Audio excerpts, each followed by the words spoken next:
परित्यक्त कूआ मध्यरु हाथी छुआर मृतदेह उद्धार। जंगल मध्य परित्यक्त कूअरे गली पड़ी छटपट होउथिबा छुआ हाथीर मृत्यु। कूअर चतुर्पार्श्वर हाथीपल घेरी रहिथिबा कारणरू घटनास्थल में पहुंची पारुनथिला वन विभाग। शेष में वन विभाग पक्षरु हाथी मानकु घौड़ाइबा परे घटनास्थल में वन विभाग पहुंचला बेलकु सेतेबेलकु हाथी छुआर मृत्यु होई सारिथिला। वन विभाग दायित्वहीनता और अपारगता जोगु हाथी छुआर मृत्यु होइछि बोली साधारण जनता अभियोग करिसेंति।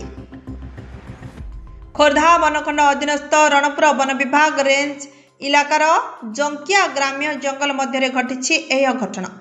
गतकाली विलंबित रात्रे यह घटना सामना को आसी। जंगल में हाथीपल चल प्रचल करुथिले।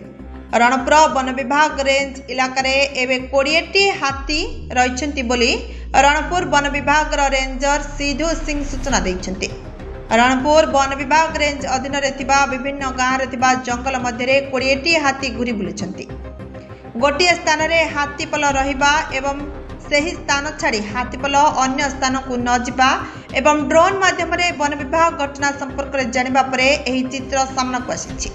वन विभाग पक्षरु हाथी छुआर गलित मृतदेह को उद्धार करा जिबा परे तार पंचनामा करा जायछि। खोर्धारू प्रियंका महापात्र रिपोर्ट, प्रतीक्षा न्यूज।